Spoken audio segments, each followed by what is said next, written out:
నా పేరు పునీతమణి. ఈరోజు నేను మీ అందరికీ పోషక ఆహారం ఇంకా తిండి భోజనం తినే సరైన సమయం గురించి చెప్పడానికి ఫస్ట్ పోషక ఆహారం అంటే ఏమిటి?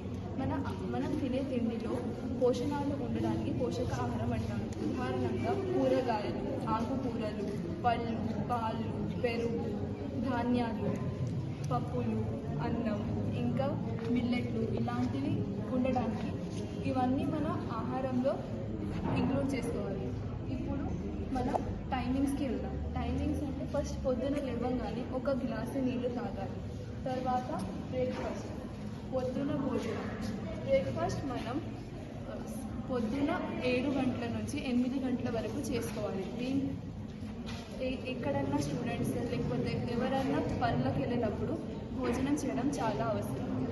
నెక్స్ట్ ఏదైనా ఎక్సర్సైజెస్ లేకపోతే పనులు చేసిన తర్వాత ఆకలిగా ఉంటే ఏదైనా ఒక ధాన్యాలు లేకపోతే ఏదైనా ఫ్రూట్స్ తినాలి. తర్వాత మధ్యాహ్నం భోజనం, దానికి లంచ్ అంటారు. అది 12 గంటల నుంచి 2 గంటల వరకు తినాలి. రోజు ఒకటే టైంలో తినాలి. ఎందుకంటే మన బాడీలో బ్లడ్ షుగర్ లెవెల్స్ ఇంకా బయాలజికల్ క్లాక్ ఇవన్నీ బ్యాలెన్స్ చేయడానికి ఒక పర్టికులర్ టైమింగ్స్ ఉంటాయి. తర్వాత ఈవినింగ్ స్నాక్స్ అంటే చిన్న నాష్టా. మనం ఏదైనా హెల్తీ స్నాక్స్ తినాలి. లైక్ ఏదైనా పళ్ళు లేకపోతే ఫ్రూట్స్, డ్రై ఫ్రూట్స్ అలాంటివి తినాలి. ఈ జనరేషన్లో మనకి ఈవినింగ్ అంటే కాఫీ టైం అని ఫేమస్, కానీ మనం ఈవినింగ్ టైంలో కాఫీ తాగకూడదు. కాఫీలో కెఫీన్స్ ఉంటాయి. అది మనకి హార్మోన్స్ లైక్ ఎడినోసిన్ ఇంకా మెలటోనిన్ హార్మోన్స్ మీద ఎఫెక్ట్ చేస్తుంది. దానివల్ల మనకి రాత్రి నిద్ర పట్టదు.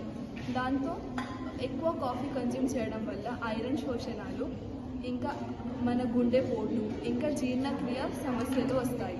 తర్వాత రాత్రి భోజనం అంటే డిన్నర్. ఇది మనం పండుకునే 3 గంటల ముందే తినేసేయాలి. త్వరగా ఇంకా తక్కువ భోజనం చేయాలి.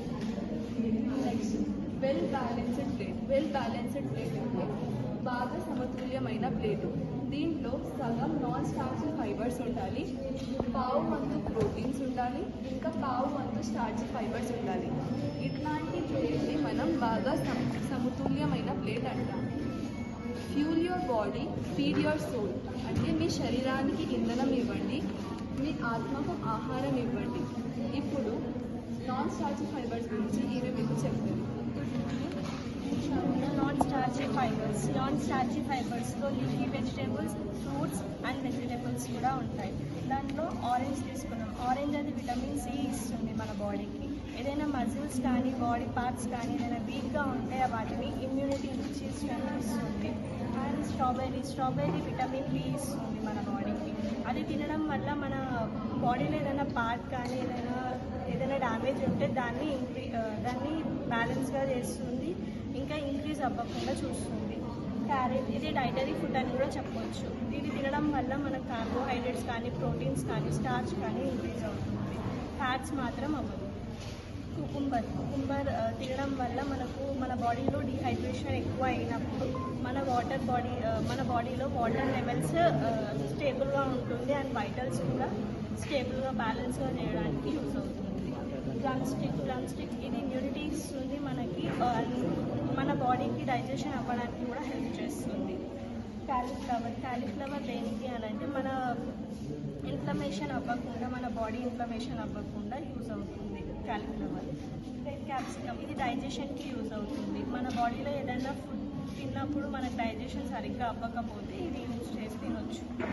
అండ్ బ్రింజాల్ ఇది హెల్త్కి అండ్ మన హెయిర్కి కూడా యూజ్ అవుతుంది. హెయిర్ గ్రోత్ అండ్ హెల్త్ బ్యాలెన్స్గా ఉండడానికి ప్రతి ఒక్కదానికి యూజ్ అవుతుంది.